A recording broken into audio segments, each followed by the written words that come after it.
Boa noite, irmãos. Eu quero, antes de tudo, agradecer. Essa palavra, nesse momento, é de muito agradecimento por essa oportunidade de estarmos aqui em Curitiba. Já fazia cerca de 15 anos que eu não vinha a Curitiba, vinha muitos anos atrás, e meu esposo nunca tinha vindo. Agradeço muito ao pastor Valdo, à irmã Eneida, toda a igreja.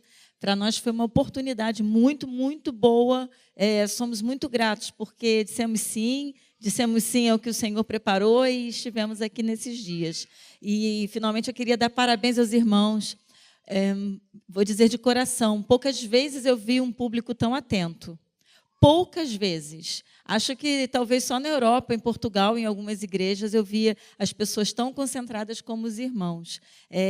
Dificilmente alguém se levantava ou circulava durante o culto.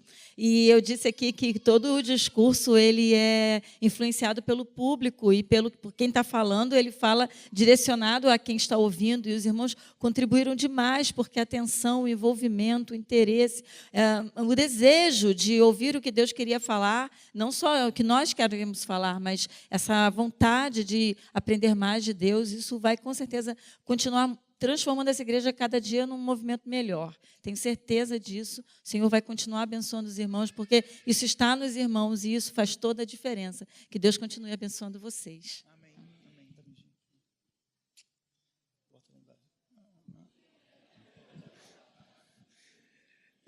Meus irmãos, enquanto a Luciana falava, a cidade de Curitiba, ela tem uma importância muito grande na nossa história.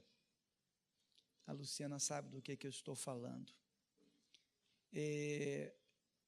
Quando a Luciana veio a Curitiba, num congresso que aconteceu na primeira igreja, eu não sei, são 15 anos atrás, mais ou menos, né? E foi um divisor de águas para a gente, aquela vinda dela aqui. Foi muito significativo. Então, voltar aqui para nós, para ela, para mim, é uma forma de agradecer a Deus, porque a primeira vinda dela aqui, Deus fez coisas assim maravilhosas. Amém? Então, para mim é uma alegria estar entre os irmãos. Ontem à noite, alguém me direcionou uma pergunta, e a pergunta foi a seguinte: cosmovisão. Não sei se a pessoa está aqui, não precisa se manifestar. Cosmovisão é válida para o cristão? Tentando responder rapidamente aos amados irmãos, ninguém vive sem uma cosmovisão. Ninguém, seja cristão ou não, ninguém consegue viver sem uma visão de mundo. Nós temos uma leitura de mundo, uma visão de mundo. A nossa leitura de mundo, a nossa cosmovisão, não quer dizer que ela seja a perfeita, não quer dizer que ela seja a ideal, mas todos nós que aqui estamos, temos uma visão do mundo em que vivemos, temos uma concepção do mundo em que vivemos. Para o nosso benefício, Deus nos legou, nós cremos nisso, as Escrituras Sagradas. E as Escrituras Sagradas, como dissemos ontem em 2 Timóteo 3,16, toda Escritura é divinamente inspirada e proveitosa para ensinar, para repreender, para corrigir, para instruir em justiça, para que o homem de Deus seja perfeito e perfeitamente preparado para toda boa obra. Todo ser humano tem uma cosmovisão. Nós devemos confrontar constantemente a nossa cosmovisão com as Escrituras Sagradas. Aquilo que eu entendo e percebo do mundo encontra respaldo nas Escrituras Sagradas? Se encontra respaldo, não há nenhum problema. Mas se confronta com a Escritura Sagrada, nós temos que fazer uma opção. Espero ter respondido a essa questão de ontem. A questão de hoje que nós vamos tratar, o tema de hoje, o pastor Valdo nos deu 4 temas. E o último tema foi procrastinação. E quando eu comecei a pensar, a meditar, a estudar um pouquinho mais sobre isso, no meu pequeno grupo, que funciona na minha casa todas as quintas-feiras, um pequeno grupo de homens, nós temos lá o nosso PG, eu trouxe para ele esse tema para a gente discutir para a gente dialogar. E eu pedi para cada um deles responder se você sabe ou qual é a sua definição de procrastinação. Essa palavra que às vezes dá um nó na nossa língua, às vezes, como é que você, meu irmão, define procrastinação? Eu fiz essa pergunta para eles. E uma segunda pergunta que eu fiz para ele é, uma vez identificada a procrastinação, você percebe ao longo da sua história algum prejuízo causado em função da procrastinação presente na sua vida? Fiquei impressionado que todos os homens que estavam na minha casa falaram na mesma direção. Falaram na mesma direção, palavras diferentes, mas apontaram para um prejuízo na mesma direção. Quantos aqui identificam, por exemplo, na sua própria vida? Primeiro, saber se os irmãos entendem, eu tenho uma noção. Quantos têm uma noção do que seja procrastinação? Levanta a mão bem alto. Ainda bem. Quem não sabe ou nunca ouviu, ou já ouviu vagamente essa expressão procrastinação, mas não sabe bem o que é, levanta a mão. Quem não tem mão, faz um sinal aí. São aqueles que estão indecisos, né? Então, que bom que tem um grupo que conhece, tem um grupo que não conhece, né? Mas a procrastinação, alguém poderia aí compartilhar conosco, alguém do auditório, interagir, né, rapidamente? Alguém poderia assim, olha pastor, eu entendo que procrastinação seja, sem pré-julgamento de certo ou de errado. Alguém gostaria de colocar aí a sua opinião? Deixar para depois. Alguém mais aí tem uma outra visão do que seja procrastinação? Deixar para depois? É o tal do empurrar com a barriga. Tem pessoas que não têm procrastinação, mas a barriga chega primeiro, né? Já reparou? Tem umas pessoas que são assim, vão empurrando porque chega primeiro. O Valdo já se... Não, nada a ver. O pastor Valdo já se ajeitou na cadeira ali, né? Até que o pastor está bem, né? O pastor está bem. Aliás, tem uns irmãos aqui com seus 60, 70 anos, 80, invejável. Eu falei assim, gente, quero ficar igual a vocês. Me lembraram o meu avô, Heráclito Pessoa de Albuquerque. Viveu até 104 anos de idade. Viveu. Completou 75 anos de casados com a mesma esposa, fez um poema para minha avó, Leopoldina Eulália de Alexandria Albuquerque. E com ela teve 24 filhos. Eu esperava isso mesmo.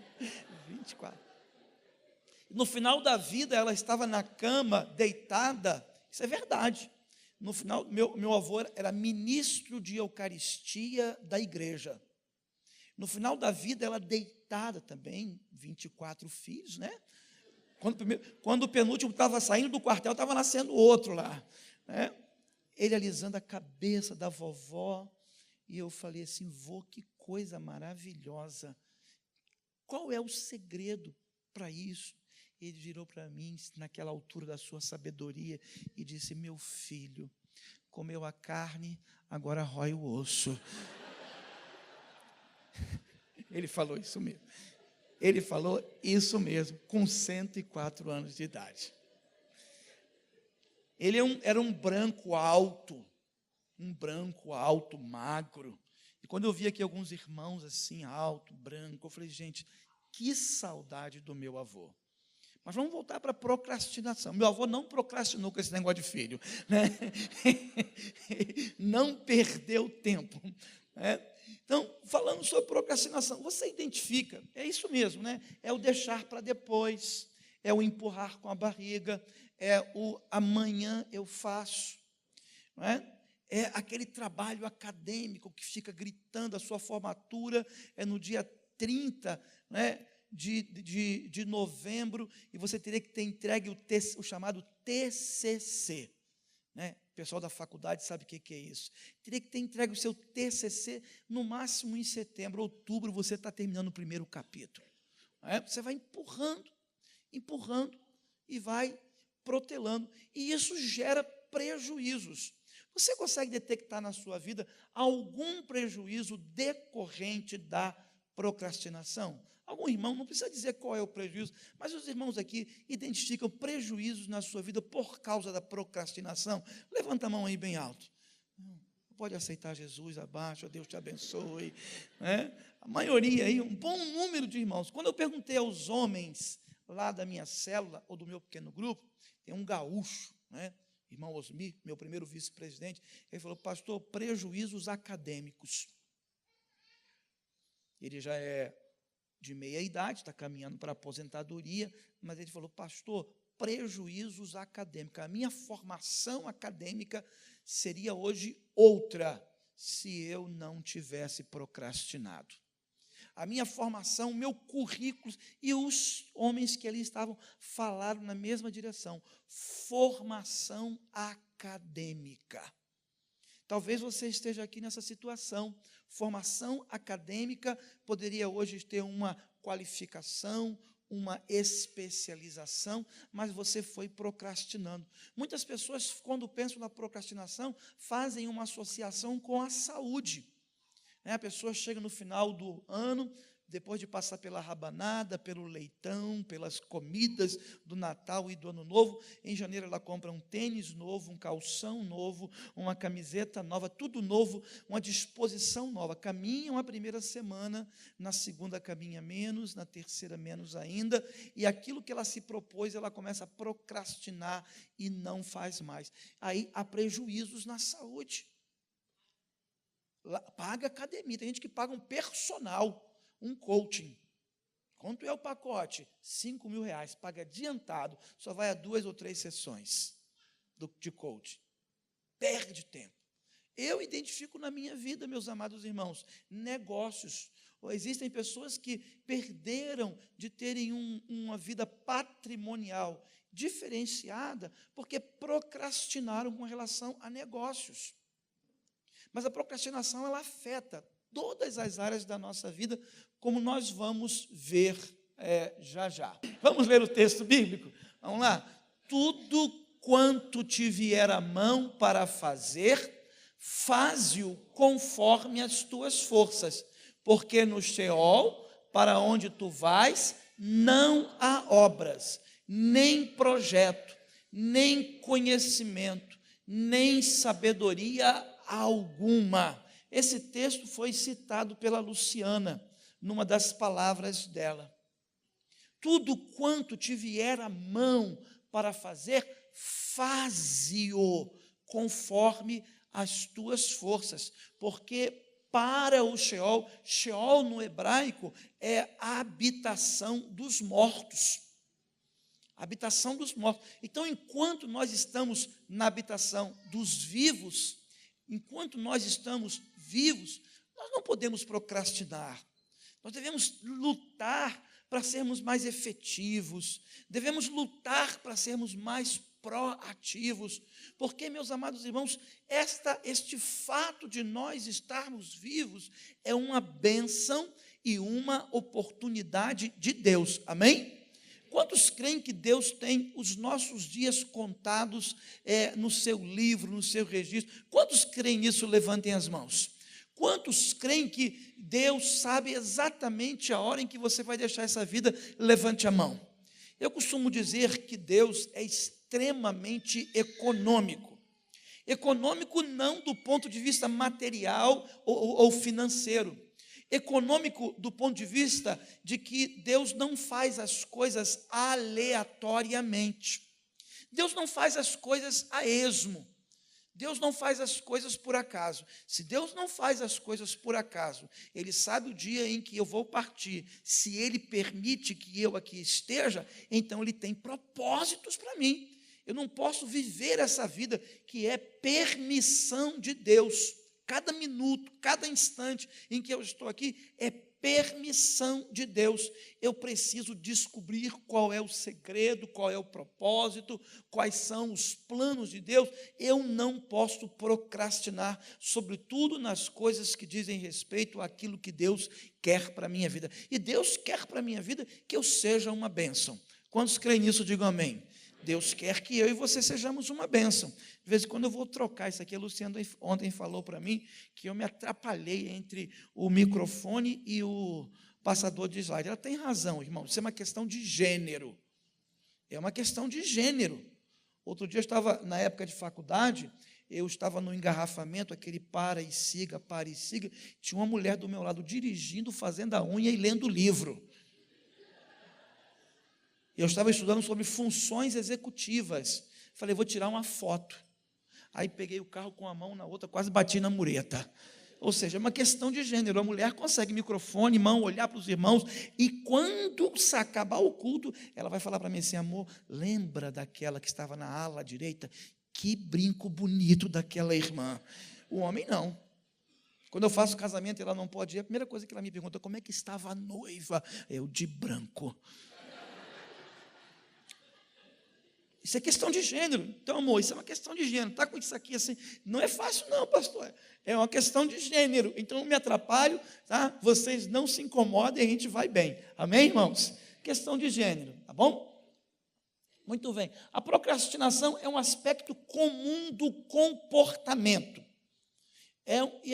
Por mais negativa que seja o entendimento que nós temos da procrastinação, é um aspecto comum do comportamento humano.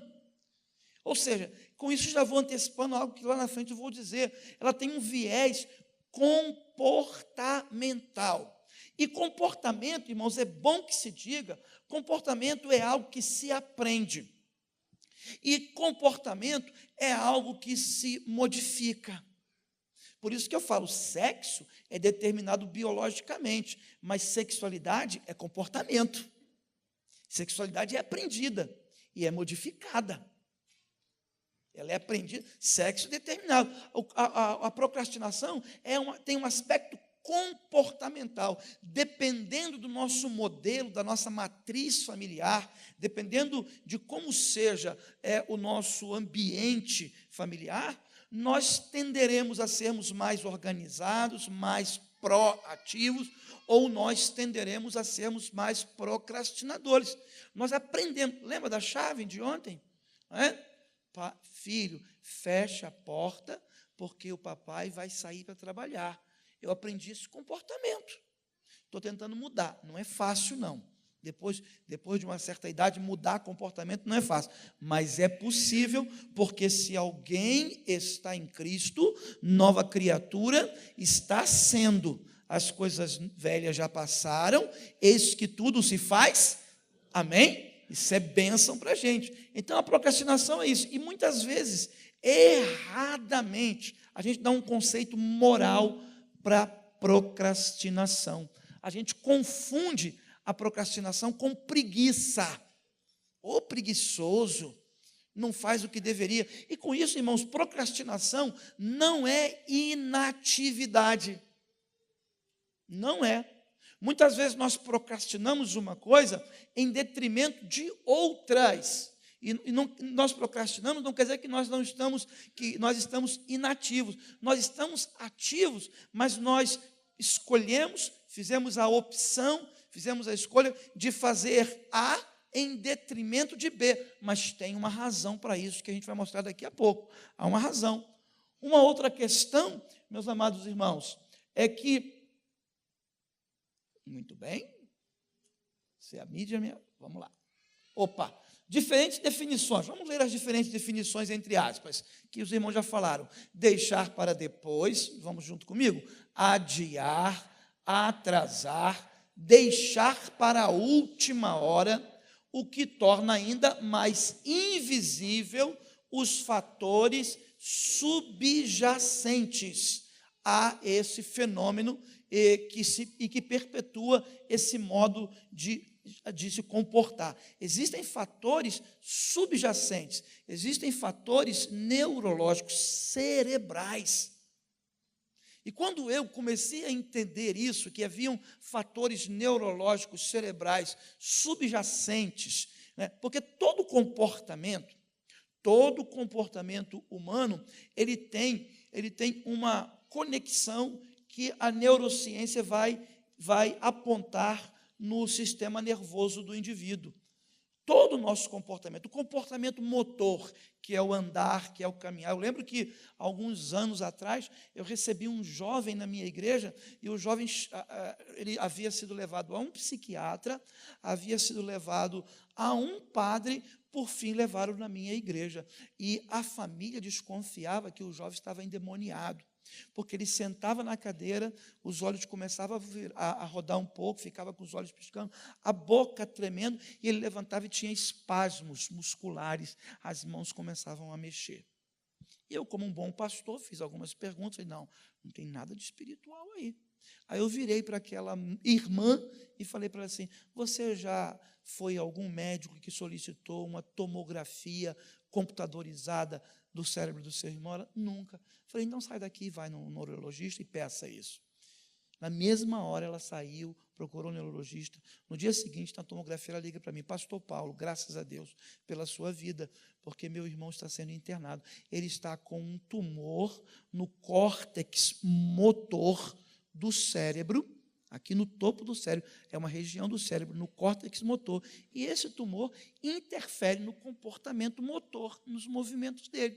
Então, todo comportamento tem não, isso não é localizacionismo, não, tá? Mas o nosso cérebro é ele quem determina todos os nossos comportamentos, é ele que faz essa interface, né, entre o ambiente e o comportamento de respostas ao ambiente. A procrastinação não é um demônio. Quando eu comecei a pesquisar sobre isso, eu achei até sermão. Não li, não, tá? Só coloquei isso porque eu vi alguns sermões que dizem, destrua o demônio da procrastinação.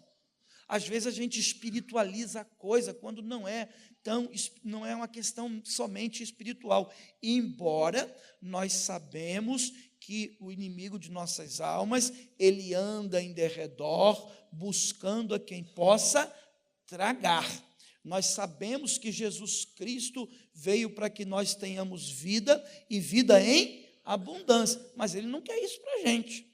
Então, muitas vezes, vai usar situações que eliciam, startam esse comportamento procrastinador. Mas a gente não pode demonizar a procrastinação, dizendo que, cara, eu vou no pastor para ele orar, eu não consigo fazer o meu trabalho, o meu TCC, eu não consigo fazer a minha monografia, na minha época chamava monografia, tá, irmãos? Hoje é TCC, não consigo. Pastor, ora porque tem um encosto. Não, nada disso. Vai com calma. Vai com calma. Eu lembro que, há uns 4 anos atrás, eu recebi uma jovem na minha igreja, uma jovem que eu havia apresentado na igreja em Braz de Pina.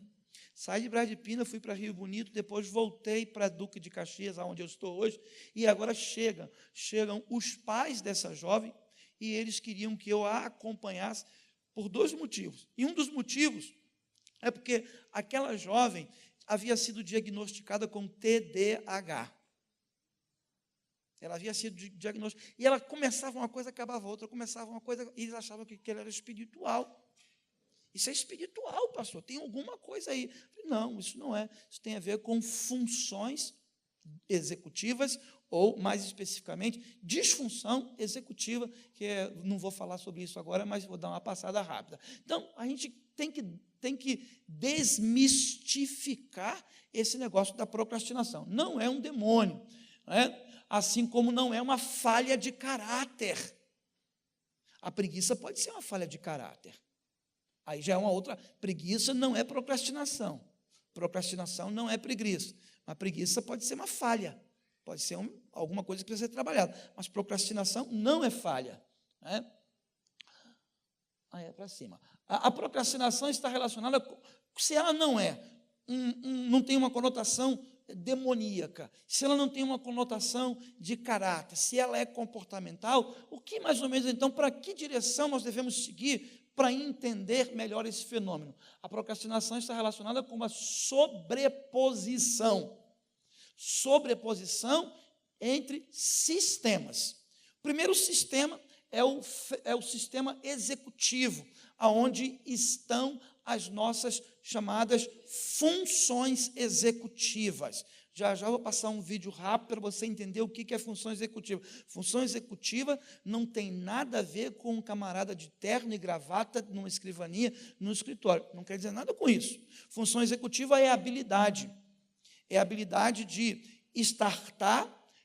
de estabelecer alvos, startar estratégias, modificá-las quando necessária e perseverar na conquista ou no alcance daquele alvo. Grosso modo, funções executivas é isso. E são funções que são operadas pela parte frontal do nosso cérebro, pelo lobo frontal, que, de acordo com a evolução filogenética, foi a última a aparecer, e de acordo com a evolução ontogenética, ou seja, do indivíduo, também é a última a aparecer. É por isso que a gente vê adolescentes e jovens, às vezes, fazendo todos desorganizados, porque a função executiva ainda está florescendo. Ela começa a levantar o nível dela a partir de uma determinada idade, vai até a idade dos 30, 35 anos, e estabiliza e depois começa a declinar.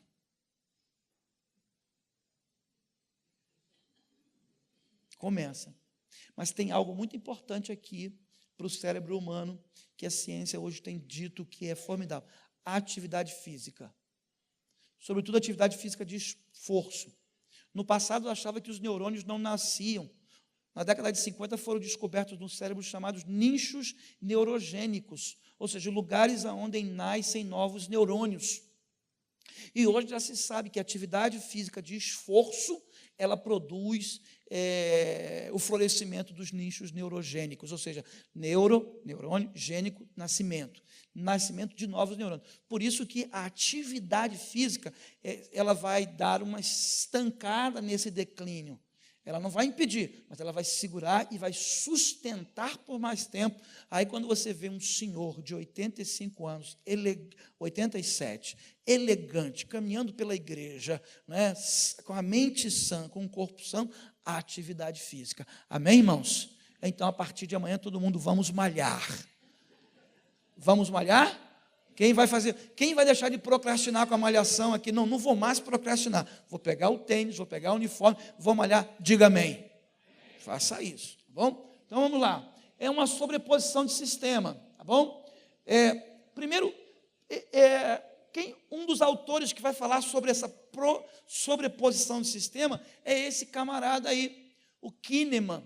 E ele vai chamar o sistema, um sistema cerebral de rápido e o outro de sistema devagar. O sistema 1, que ele vai chamar o sistema 1, o nome do livro é Rápido e Devagar. Rápido e Devagar. O sistema 1 opera automática e rapidamente, com pouco ou nenhum esforço e nenhuma percepção do controle voluntário.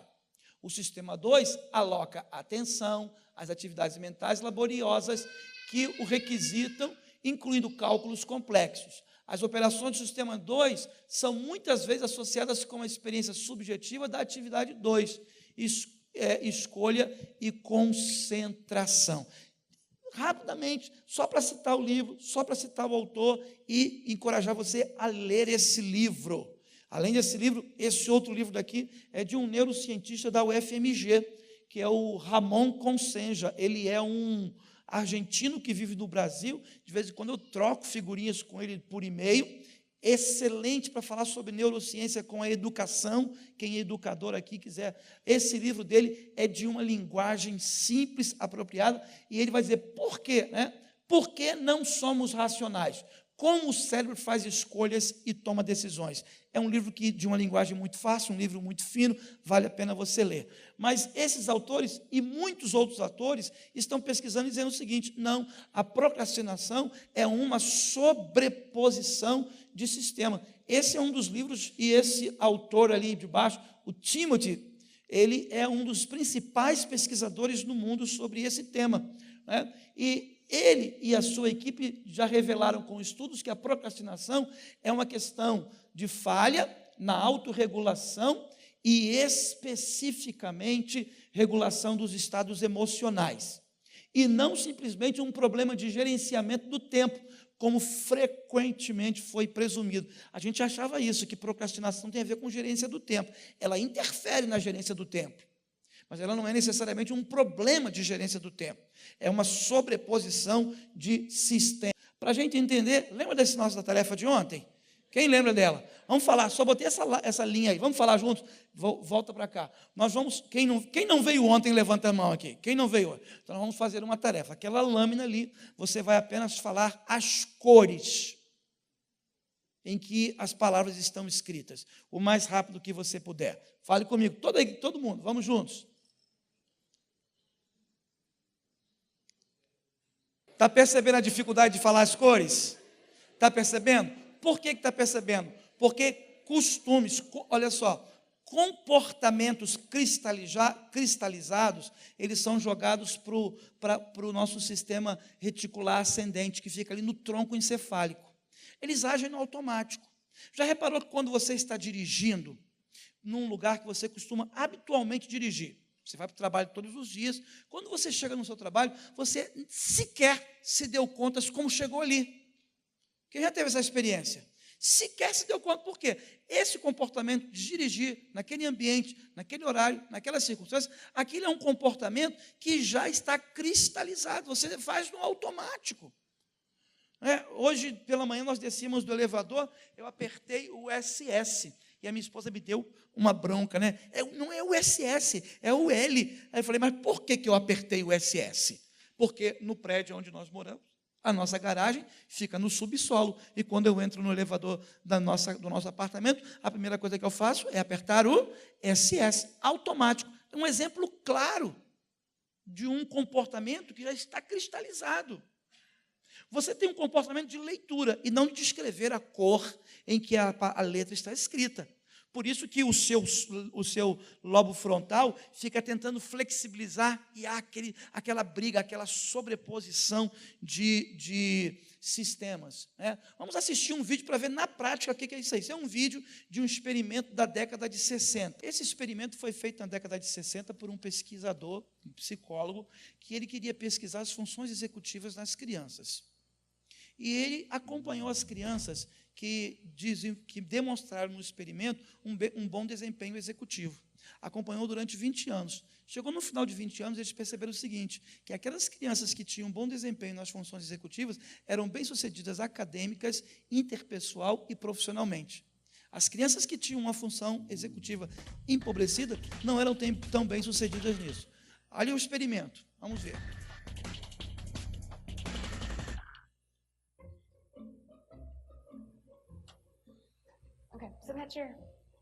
Ele vai ganhar um marshmallow.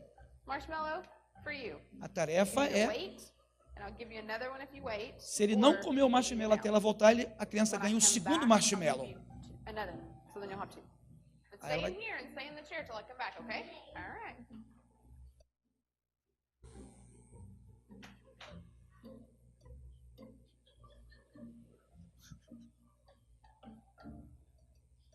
Ali o cérebro dele está brigando entre o princípio do prazer, comer algo doce, e sustentar uma tarefa que ele tem, não comer.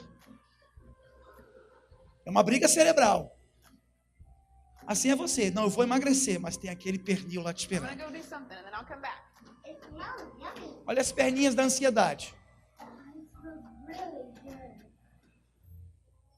Esse nem olha, ele criou uma estratégia. Não vou olhar para esse bagulho que vai dar ruim.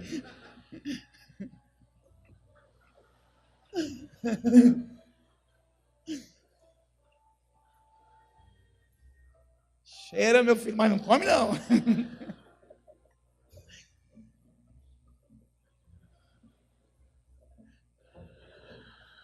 Esse da juventude vai na geladeira de madrugada, escondido. Está contando as horas para a mulher chegar. Olha a ansiedade.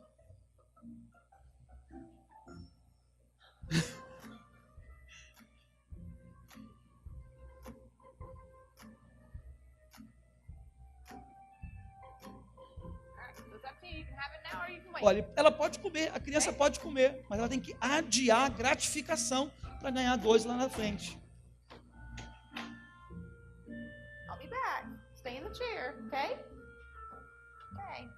Essa daí não tem função executiva nenhuma.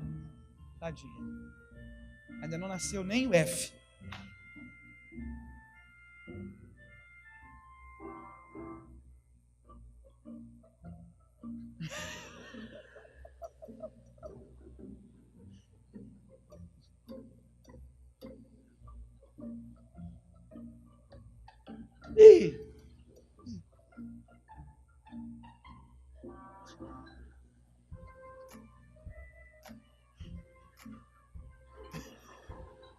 Isso aí se sabota, né? Ei. Olha só, gente. Ó.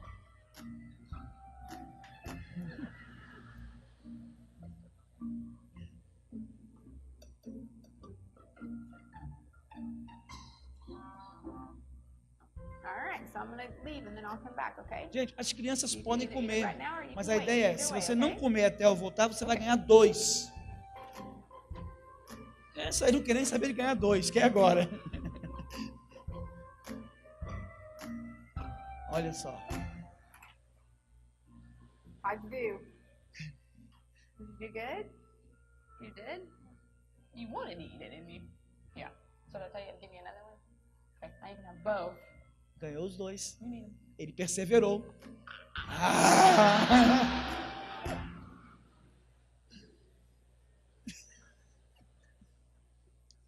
Veja bem, a criança, ela estava numa luta entre o segundo sistema, que é o sistema límbico, que é o sistema límbico é voltado para o prazer, voltado para a gratificação, voltado para a satisfação. Então, quando ela vê algo doce, e nós mamíferos temos um chip para algo doce. Alguns têm, nem tem chip, né? A Luciana tem 3 para algo. Nós temos um chip para algo doce, que dá energia para o físico. Nós temos um chip. É impressionante. Isso são ganhos da filogênese, da caminhada da nossa espécie.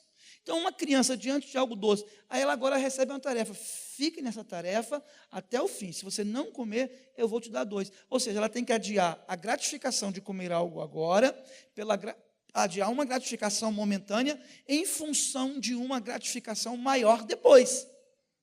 Quantos estão entendendo isso? Como é que se aplica isso? Você tem uma gratificação agora, compra aquela bolsa ou eu espero a promoção? Deu ruim, né, irmão? Vai ser igual aquela garotinha do marshmallow, vai botar tudo na bolsa. Né? Então, ali, isso é uma demonstração de que nós operamos com esses sistemas e eles se sobrepõem. Né? Quando ocorre a procrastinação, nos leva a tomar uma decisão sem nenhuma razão válida. Por quê? Muitas vezes, quando nós entramos nesse circuito da procrastinação, não é o sistema executivo que está em jogo, que está em comando. É o sistema límbico.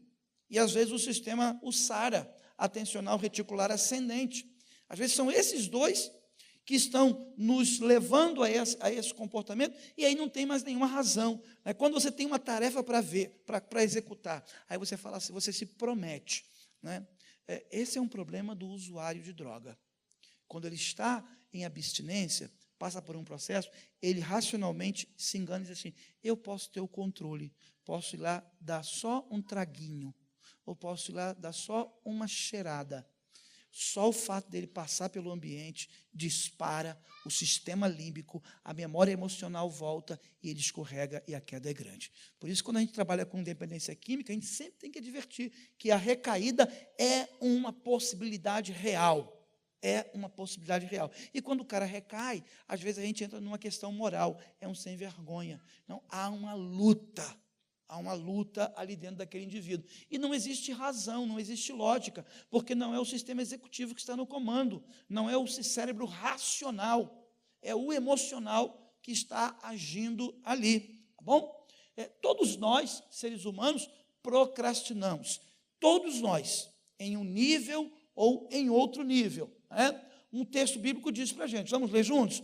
Um pouco para dormir, um pouco para tosquenejar, um pouco para cruzar os braços e um pouco em repouso. Todos nós, em algum nível, procrastinamos, porque isso é uma questão comportamental. Mas quando nós procrastinamos, nós vamos entrar em uma dessas fases, ou uma dessas etapas, ou uma dessas circunstâncias aí. Primeira etapa, né? Primeira fase, é quando você procrastinou demais com alguma situação, com alguma meta, com alguma tarefa ou com alguma coisa, aí você se diz assim, não, desta vez começarei mais cedo.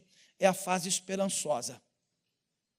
Dessa vez, eu vou fazer aquele trabalho acadêmico mais cedo. O professor, a pessoa se prepara toda, compra um fichário, abre um fichário no computador, aí ela coloca lá a data de iniciar. Desta vez, vou começar mais cedo. Porque ela teve uma experiência negativa, porque procrastinou. Então, ela agora vem para um momento mais esperançoso. Segunda fase, eu preciso começar logo. Ela primeiro disse que ia começar mais cedo, mas não começou. Mas ela vai, eu preciso começar mais logo. É a fase de pouca tensão. Depois, eu deveria ter começado mais cedo. É a fase da culpa insidiosa ou da culpa falsa. Ela começa a sentir uma culpa. Ainda não é uma culpa real, mas ela começa a se sentir culpada. Mas se aparecer um filmezinho legal na televisão, no Netflix, ela vai ver o filme e vai deixar a atividade para depois.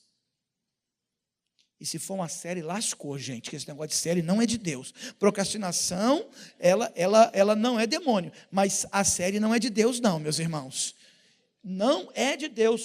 Tem dia que, quando nós juntamos lá, quando tem feriadão assim, junta eu, Luciana, a gente vê uma, duas, aí a gente fala um para o outro, vamos parar aqui ou só mais uma? Aí a gente reveza no só mais uma.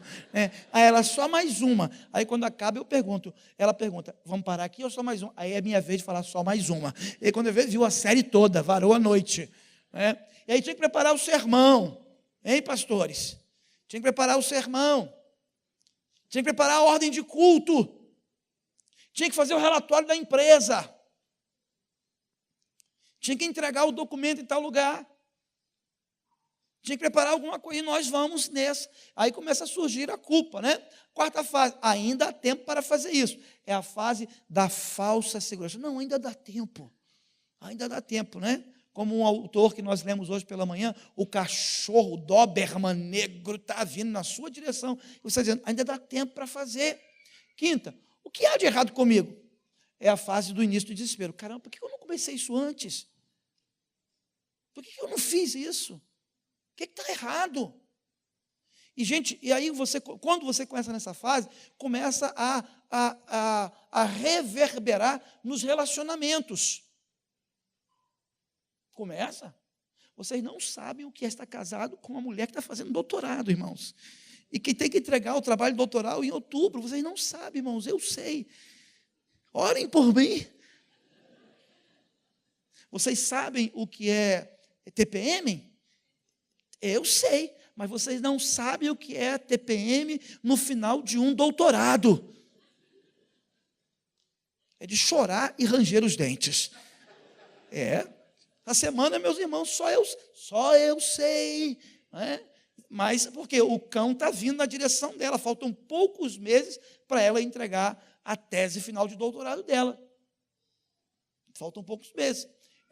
A sexta fase, eu não aguento mais, é a fase do sofrimento intenso. Aí gera angústia. A procrastinação, quando o limite o tempo vai escoando, ela começa a gerar uma série de sintomas: ansiedade, angústia, depressão, culpa, raiva. Quem aqui não ficou com raiva de si mesmo quando procrastinou uma coisa que você sabia que deveria ter entregue lá, que deveria estar bem encaminhado há 3 meses atrás, e você olha agora, caramba, não fiz nada. Quem nunca sentiu raiva? Sente raiva. E a pessoa não sabe trabalhar com essa tensão toda, aí essa tensão que está ali nela reverbera. Reverbera para o marido, reverbera para os filhos, reverbera para todo mundo. E a 7ª fase é, faça acontecer, ou seja, se livre desse negócio. Faça isso. Aí vem a 8ª. Da próxima vez, começarei mais cedo. Aí vai o ciclo. Porque é comportamental, ele tende a se repetir se a gente não entender e interceptar. E começa o ciclo novamente. Tá bom? A procrastinação pode ser considerada problemática e distinguida do adiamento comum pelo grau, vamos ler essa frase aqui em itálico, vamos juntos? Pelo grau de severidade de consequências negativas decorrentes deste adiamento, seja a nível pessoal ou a nível dos nossos relacionamentos. Quais são essas consequências, né, de severidade? Primeiro, ansiedade, depressão, raiva, vergonha. A pessoa se sente envergonhada. Ela se sente envergonhada. Ela sente frustração. ela sente uma baixa autoestima, a sua autoestima começa a diminuir, porque ela se acha incapaz. Poxa, eu sou incapaz. E aquilo, se repete, vira aquilo que nós dissemos ontem, crenças. Ela começa a acreditar de que ela é incapaz. Ela é capaz, mas não está sabendo lidar assertivamente, não está sabendo lidar adaptativamente com a procrastinação. Começa a gerar amargura na pessoa, angústia, tensão emocional. E como nós vivemos em um sistema, como nós dissemos ontem, e todo o sistema é aberto, a gente influencia onde a gente está. A gente influencia. Então, isso são as consequências. Um teste simples para verificar o grau de severidade da sua procrastinação. Marque as respostas, some o total e verifique o resultado final. No final do teste, se você se alocar no nível, ou se enquadrar no nível A, então você provavelmente tem um problema bastante grave para a procrastinação. Seu hábito de adiar tarefas pode estar tendo um impacto negativo em várias áreas da sua vida, incluindo a sua vida pessoal, trabalho e vida social. Desse testezinho que é simples, você pode fazer, e você vai, caramba, se eu estou no A, o negócio está estreito para o meu lado.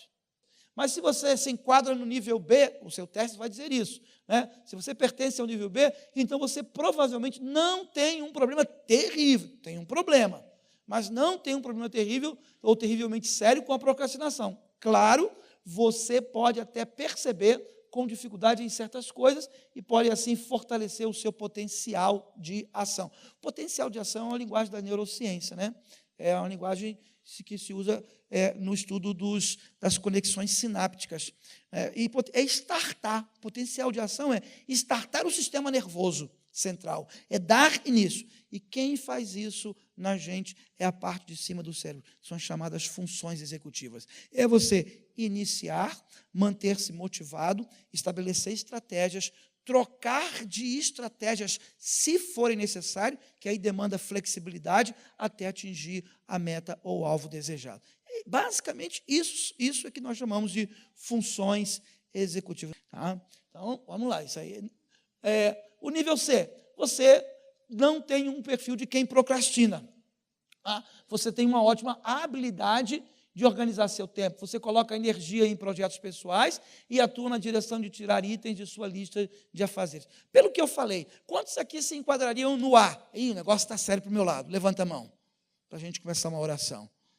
Está procrastinando em levantar a mão, Quantos aqui se acha que o negócio está sério para você? Levanta a mão bem alto aí. Isso. Não é vergonha, não. Pode baixar. Nível B, beleza. Nível C, não, estou de boa, eu resolvo, eu começo, eu planejo, eu faço isso, eu executo. Quantos são assim? Joia. Eu, por exemplo, eu tinha uma diaconisa na minha igreja que ela é assim, nível C. Diaconisa Ângela. E ela hoje não está mais na nossa igreja, mudou de cidade, está morando na região dos Lagos. Toda semana eu tinha uma reunião com a diaconisa Ângela.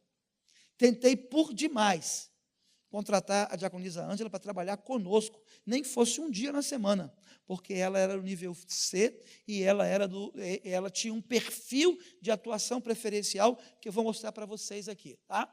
Qualquer tarefa que precisamos completar, qualquer problema que precisamos resolver, ou qualquer objetivo que quisermos conseguir, podem se tornar objetos de procrastinação, em qualquer área. Tá? Olha lá, vamos ler juntos ali, um por um? No trabalho, em casa, estudo, saúde, espiritualidade. Espiritualidade por quê? Vou começar esse ano a ler a Bíblia toda. Vou colocar isso como meta. Vou colocar como meta ter um dia de oração, o meu a sós com Deus, mais de qualidade. E aí você procrastina. Não é porque você é um ímpio, pecador, não. Tem uma coisa aí funcionando que te atrasa para isso. Por isso que eu acrescentei ali espiritualidade, finanças, social, família, relacionamentos, desenvolvimento pessoal. Vou fazer aquela pós. Deus me deu vida, eu vou fazer aquela pós. Ou vou começar aquela outra faculdade.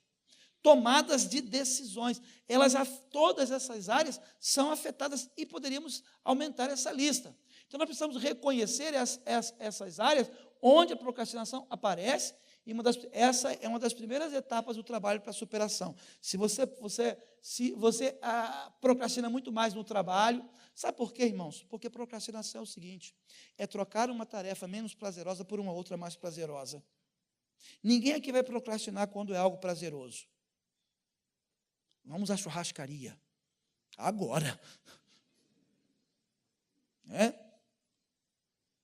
Vamos à Copacabana. Jamais. O negócio lá não está prestando, não. Então, a procrastinação ela tem esse viés comportamental, é comportamento, ela tem esse viés psicológico, porque ela mexe com o nosso humor, mexe com a nossa ansiedade, mexe com isso, mas, na minha opinião, a procrastinação tem um viés espiritual. Ela tem, e eu vou explicar depois por quê. Ela tem um viés espiritual. Tá? Para nós superarmos, estamos entrando aqui no caminho da superação, né?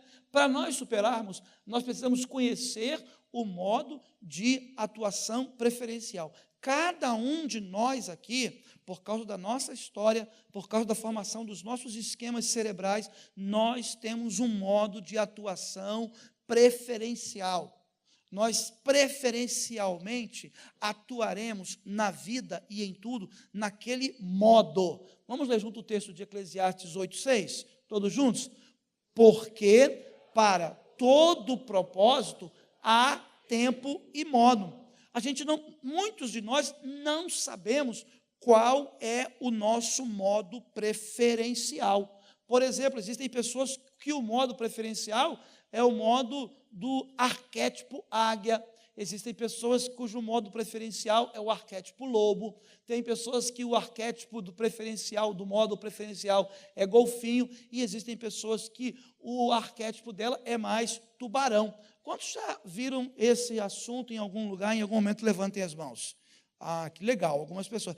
Há uma atividade para você descobrir qual é o seu modo. Também não vou passar aqui por causa do horário. Mas depois você me manda um e-mail, fala, pastor, eu queria descobrir o meu modo de atuação preferencial. Ah, como? Eu, quando cuidei daquela menina que eu falei que veio com TDAH, uma das primeiras coisas foi, vamos levantar o seu modo de atuação preferencial. Ela tinha um diagnóstico de transtorno de atenção e hiperatividade, um déficit de atenção e hiperatividade. Então, olha só, o modo A, modo A. O A representa aquela pessoa que está sempre idealizando, está sempre sonhando, está sempre, é um visionário. É uma pessoa que fala, ano que vem eu vou começar aquela faculdade. Ano que vem vou começar aquele projeto novo na igreja. Ano que vem eu vou trabalhar. Ele é o idealizador. Ele vê lá na frente. Ele vê lá longe. Ele sonha. Ele idealiza. Existem pessoas que são excessivamente idealizadoras, sonhadoras. Alguma coisa errada nisso? Não. Alguma coisa certa? Não. É só um modo de ser. Talvez ele opere mais assim. Mas aí vem o lobo, né? O lobo é aquele que não é tão visualizador, não é tão sonhador, não é tão vislumbrador. O lobo é o seguinte, o águia chega para ele, olha, ano que vem nós vamos fazer um projeto novo na igreja. Ano que vem nós vamos comprar um imóvel novo para a nossa família. Ano que vem nós vamos comprar um carro novo. Ano que vem vamos fazer uma viagem e tal. Isso o águia visualiza. Aí o lobo chega, ok, beleza, mas quais são as etapas, como é que a gente vai fazer, o que a gente vai precisar, quais os recursos que nós vamos alocar, qual é a estratégia que nós vamos adotar, qual é o passo a passo, né? Como é que a gente vai fazer isso? Esse é o lobo, ele é o organizador. O modo de atuação dele é esse. Aí vem o C. O C é o golfinho. Enquanto o águia diz, olha, ano que vem nós vamos fazer aquela viagem para a Europa. Vamos conhecer a França, vamos conhecer a Itália, vamos conhecer Paris. Se der um tempo, vamos dar um passeio nas ilhas gregas. Vamos viajar, vai ser maravilhoso. Se der um tempo, a gente vai ao Principado de Mônaco, lá na França, vai ao sul da França. Vamos fazer uma viagem, está visualizando. Aí o águia chega lá e fala assim, e aí, como é que a gente vai fazer isso? Todo mundo já tem um passaporte? Está em dia o passaporte? Já compraram o euro? Sabe a taxa do euro? Como é que a gente vai fazer? Já programaram as férias, já fizeram isso, já articularam com as férias dos nossos filhos. O lobo vai fazer isso. Aí vem o golfinho, é assim, gente, que lindo, vamos chamar o João, vamos chamar a Maria, vamos chamar o José. Ah, que tal a gente chamar a prima Gerôncia? Ele chama a prima Gerôncia, não vê a prima Gerôncia há 30 anos, mas chama. É por isso que o golfinho ele é o único que está com mais de um representante. Às vezes nós procrastinamos por causa disso. O golfinho, ele procrastina por relacionamento. Os relacionamentos dele vencem os compromissos. Ele abre mão das tarefas, das metas, dos alvos para os relacionamentos. O golfinho, ele é excessivamente relacional.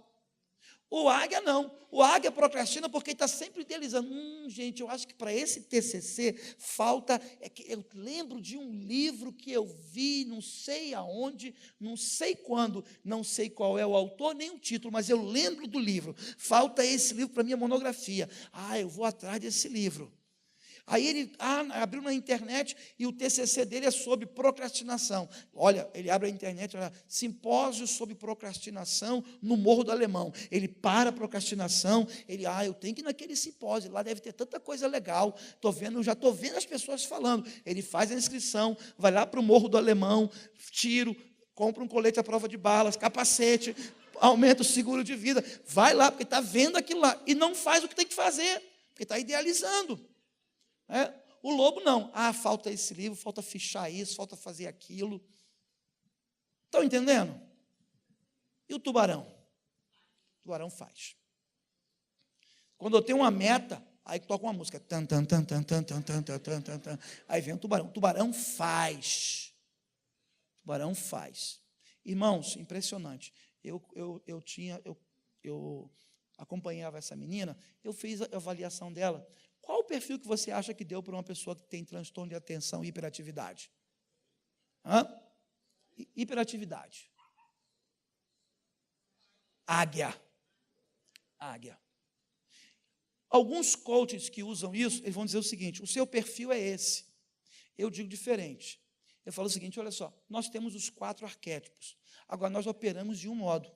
Aí o conselho que eu dou para a menina, o conselho que eu dei para ela: tira uma foto disso, pega um imã de geladeira, sabe imã de geladeira? Aquele que vem com o nome da pizzaria, Disque Gás, Disque Farmácia, sabe? Você coloca a sua foto e nesse imã, tira o Disque Gás, Disque Farmácia, tira o Disque Pizza, você coloca a sua foto e o seu alvo. Qual é o seu alvo? Passar para a faculdade de engenharia. Esse é o seu alvo. Coloque ali. Aí eu falo para ela: para você alcançar o seu alvo, você está me mostrando que hoje você opera muito mais no modelo águia. Para você alcançar o seu alvo, menina, Maria, o nome dela é Maria. Maria, qual o perfil que você tem que otimizar na sua vida? Aí ela: eu acho que o lobo e o tubarão. Então você vai pegar agora o seu imã de geladeira, nesse desenho que você tirou uma foto, colocou no seu quadro de trabalho, coloque a sua foto com o seu alvo ali no águia. Irmãos, 3 meses depois ela estava fazendo vestibular, passou para a faculdade de engenharia. Amém? Eu atendi um rapaz que tinha TOC, transtorno compulsivo obsessivo. Quando ele fez essa avaliação, irmãos, todos os itens que ele marcou só caía no lobo. Só caía no lobo. Sabe aquela pessoa que tem TOC? Não, isso aqui está fora do lugar.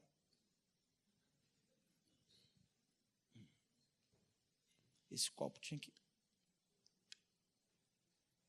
Esse era no nível máximo. Eu fiz isso, deu aquilo. Eu virei para ele assim: olha, você está perdendo o relacionamento, está perdendo sonhar mais com a sua vida.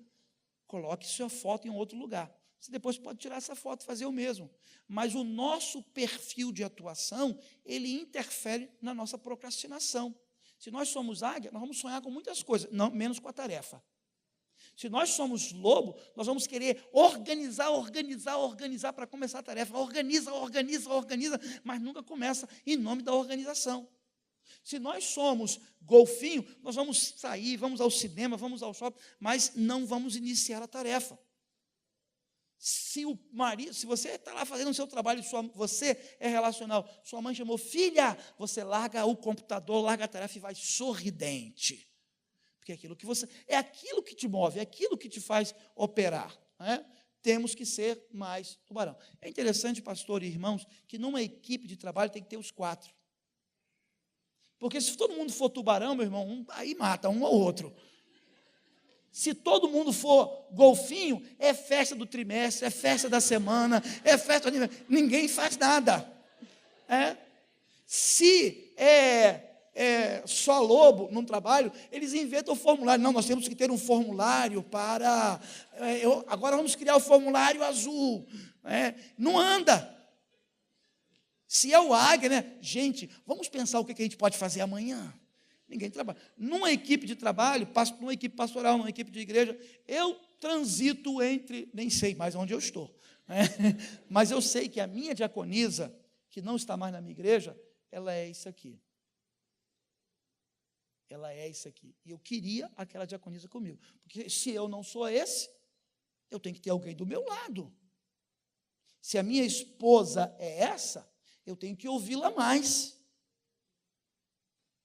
Se alguém da minha equipe diz, olha, tu está só no relacionamento e não está focando.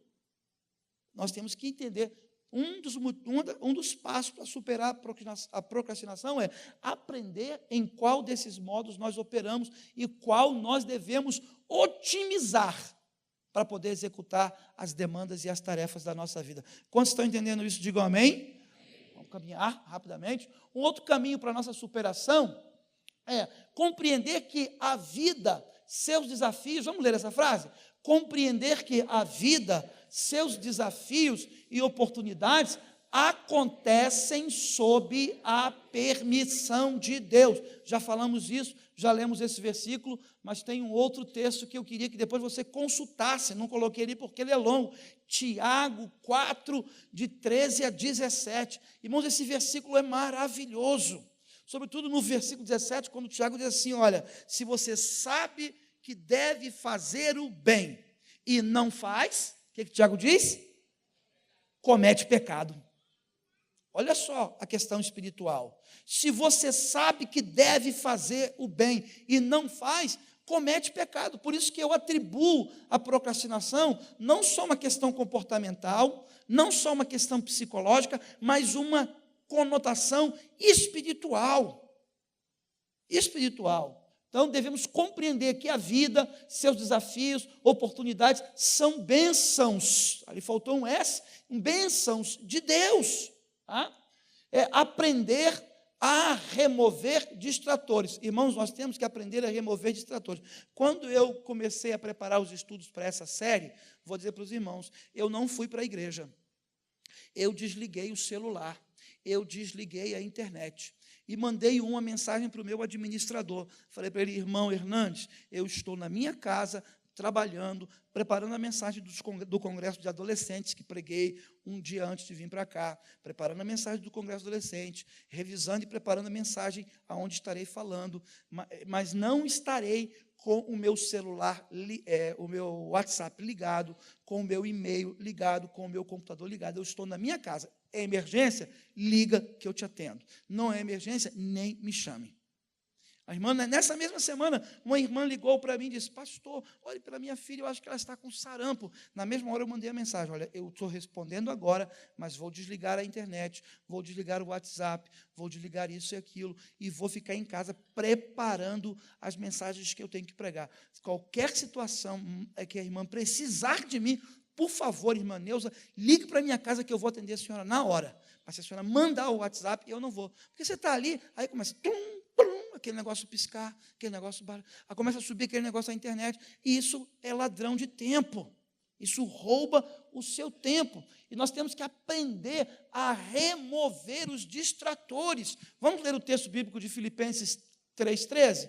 Todos juntos? Irmãos, quanto a mim, não julgo que o haja alcançado, mas uma coisa faço, esquecendo-me das coisas que atrás ficam, avanço para as que estão adiante de mim. São escolhas.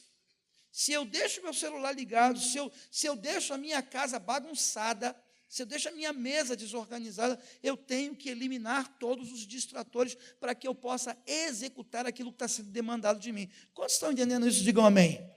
Então, nós temos que eliminar, aprender a remover distratores, tá bom? Devemos desenvolver o hábito de fragmentar demandas. Fragmentar demandas. Pastor tem que preparar, né? O pastor que pastoreia 10 anos uma mesma igreja, sermão dominical. Irmãos, isso não é fácil. Todo domingo, 2 sermões. Eu prego domingo, 2 sermões, prego na quarta-feira e ainda leciono no pequeno grupo. E eu sou aquele pregador de RQ, né? Introdução, 1 ponto, 2 pontos, 3 pontos, conclusão. Eu aprendi a fazer o seguinte, não, eu vou fragmentar o sermão. Hoje eu começo a pensar no primeiro ponto. Aí preparo ele, dou uma relaxada, vou fragmentar. Existem tarefas que nós temos que fazer no método Jack. Jack estripador, vai por partes, tá bom? Jack, ok? Olha só, vamos ler juntos mais uma vez o texto, outro texto, né? Esse texto, desenvolva o hábito de fragmentar demandas. Vamos ler juntos, irmãos? Portanto, também nós, uma vez que estamos rodeados por tão grande nuvem de testemunhas, livremo-nos de tudo que nos atrapalha e do pecado que nos envolve e corramos com perseverança a carreira que nos está ou que nos é proposta. Ou seja, devemos correr com perseverança aquilo que está proposto, aquilo que nós nos propusemos. É claro que o conteúdo primário, o objetivo primário desse texto não tem a ver com procrastinação, mas tem a ver com aquilo que está proposto diante de nós. E se nós queremos alcançar aquilo que está proposto diante de nós, livrarmos-nos de tudo o que nos atrapalha. Existem coisas que nos atrapalham. A Luciana tem uma amiga que, para fazer a tese de doutorado dela, ela alugou uma casa, ela alugou um Airbnb, um apartamento durante um período para ir para todos os dias para lá. Uma quadra, na mesma rua em que ela mora. Porque se ela ficasse em casa, o marido demandava, o filho demandava, a casa demandava. Ela alugou. Eu falei para a Luciana assim, amor, vai para a casa da sua mãe. Sua mãe está sozinha, está viúva. Aí ela falou assim, está doida, ela está viúva, não fala com ninguém há 2 anos. Ela vai querer, não tem como. Vai querer conversar, colocar o assunto em dia. Quase aluguei um consultório para ela ficar lá em Caxias. Não é para atender, é para ela ficar. Porque ela precisa se abster de tantas outras coisas. Ok? Aprenda a ganhar clareza, desenvolva o hábito de fragmentar demanda, aprenda a ganhar clareza acerca de quais tarefas ou metas precisam ser realizadas. Tente o seguinte, escreva uma lista e priorize uma lista. Você é daqueles que faz uma lista todas as manhãs das suas atividades? Quem é assim, levante a mão. Parabéns. Agora, quem repete aquela lista no outro dia?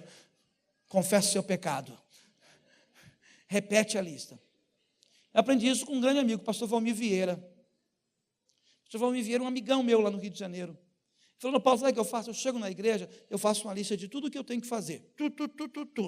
Aí, depois eu pego aquela lista, faço o seguinte, agora, com aquela lista que eu tenho ali, 10 itens, qual é o mais prioritário? Coloco ele lá para cima. Eu realoco por níveis de prioridade. Nem sempre eu faço isso, mas eu vou dizer para você, sempre que eu faço, eu sou muito mais produtivo. Sempre que eu faço, eu sou muito. Então, nós temos que aprender a ganhar clareza acerca de quais tarefas ou metas precisam ser realizadas. Tente o seguinte, escreva, priorize. Desenvolva a tolerância ao desconforto. Por quê? Como eu disse, existem 3 sistemas, alguns dizem que são 2, se sobrepondo. É o sistema executivo e o sistema de prazer. Uma demanda e uma tarefa causa desprazer, causa estresse. Então, porque causa estresse, o nosso sistema de prazer vai em busca de algo que nos dê prazer. Ou seja, porque aquela demanda nos causa um desconforto, nos causa um desprazer, nós vamos automaticamente, porque o sistema 2 ele é automático, nós vamos procurar algo que nos dê prazer para minimizar aquele desprazer. E aí, então, nós temos que aprender a lidar com o desconforto. É aquela criança lá, ela tem um marshmallow. Ai, que vontade de comer, não vou comer, isso é um desconforto. Mas eu vou tolerar esse desconforto, porque eu sei que lá na frente eu vou ganhar 2. Ela tem que aprender aquilo. Quando eu passei esse vídeo na minha igreja de manhã, as crianças ficaram vibrandas assim, olhando. Aí eu peguei para as crianças, levei um pacote de bombom. Né? Cheguei, crianças, venham aqui. Todo mundo, um bombom. Pastor, Eu falei, quem voltar à noite com esse bombom, vai ganhar mais 2. Voltaram, muitos voltaram. Eu achei aquilo legal. Estou ensinando a eles a terem flexibilidade, controle inibitório. Quando aquela criança levava a mão assim, e voltava, é o cérebro fazendo controle inibitório, ou seja, interceptar uma ação em curso. Que não é para fazer isso, vou fazer outra coisa. Quantas vezes eu já me levantei da cadeira, estava cumprindo uma tarefa, já me levantei da cadeira e voltei na mesma hora. Tem um autor que eu não lembro qual é o autor, mas ele falou da seguinte técnica, ele adotou a seguinte técnica, 3, 2, 1. Eu achei interessante a técnica dele, 3, 2, 1. Eu tenho que escrever um relatório. Estou sentindo que estou procrastinando, eu vou falar 3, 2, 1, escrever o relatório. Eu tenho que tirar minha carteira, renovar minha carteira de motorista. Estou procrastinando. É a irmã também, né, irmã? 3, 2, 1, vou renovar amanhã. 3, 2, vou fazer isso. Nós temos que desenvolva a tolerância. Olha só, esse texto aqui sobre tolerar desconforto. Vamos ler juntos? Portanto, também nós, uma vez que estamos rodeados por tão grandes nuvens de testemunhas, livremo-nos de tudo o que nos atrapalha, já lemos isso, e do pecado que nos envolve. Corramos com perseverança a carreira que nos é proposta, tendo os olhos fitos em Jesus. Por quê? O autor, consumador da nossa fé. Ele, pela alegria que lhe fora proposta, suportou a cruz, desprezando a vergonha, e assentou-se à direita do Pai. Ou seja, Jesus olhava para a cruz. E era desconforto. Pai, se queres, afasta de mim este cálice. Mas ele olhou lá na frente e viu a alegria que lhe estava proposta. E isso fez com que ele suportasse aquele momento. Quando nós temos uma tarefa para executar, e às vezes nos sabotando, buscando um prazer menor, esse prazer menor, assistir esse filme, fazer essa situação, me auto-enganar, é um prazer momentâneo, mas não se compara. Eu, quando estudei no programa de mestrado da PUC, década de 90, eu escrevia nos meus livros a seguinte frase: para minha filha Luísa. Para minha filha Luísa.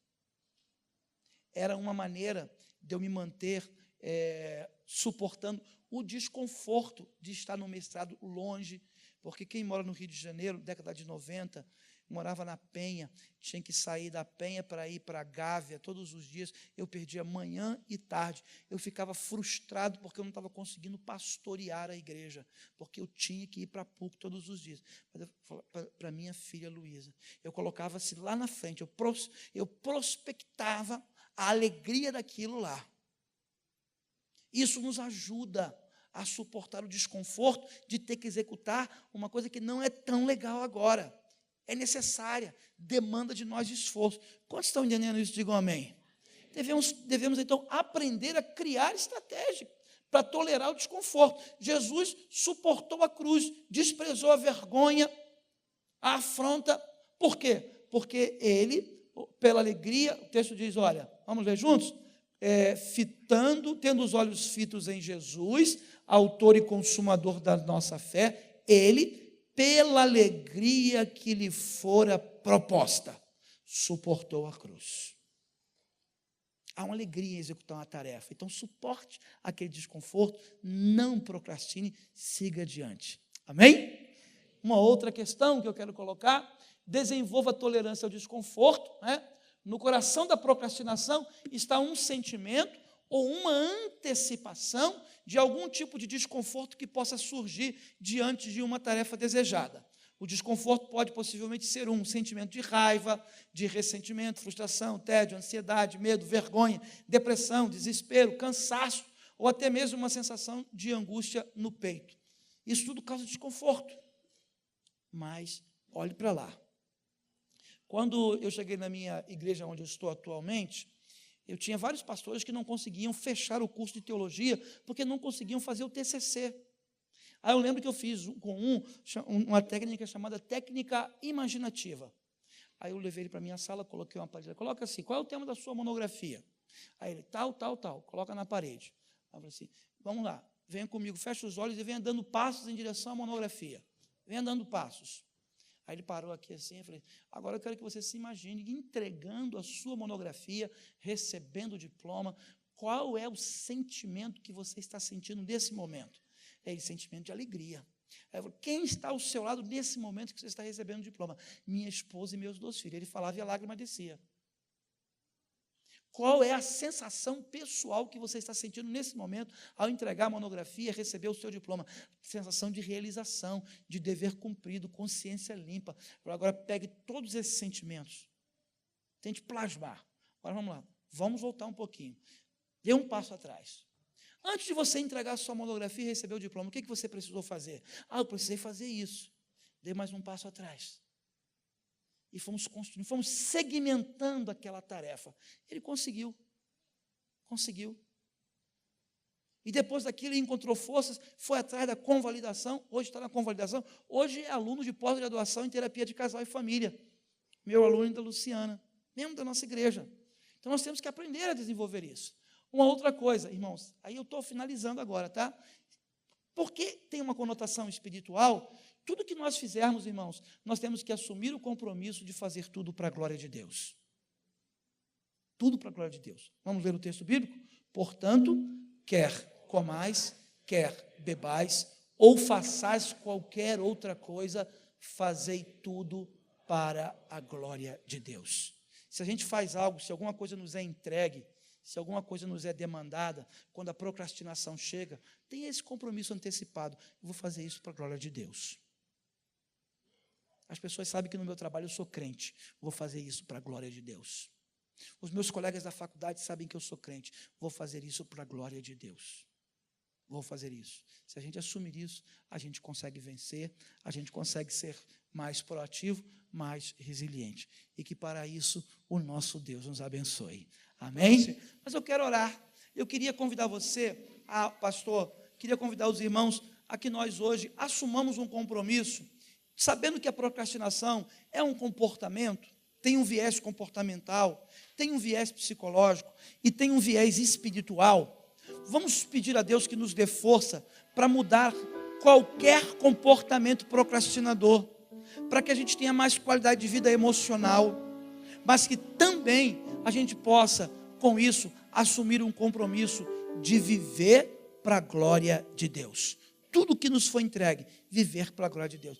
Eu gostaria de assumir esse compromisso nessa noite. Quantos gostariam de assumir esse compromisso? Levantem as mãos. Vamos orar juntos? Feche os seus olhos. Vamos falar com Deus.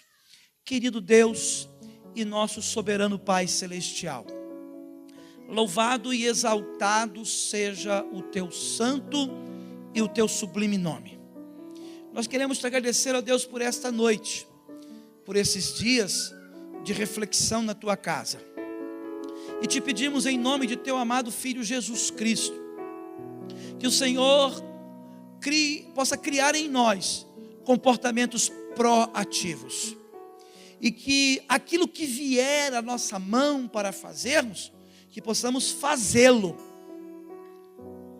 conforme as nossas forças.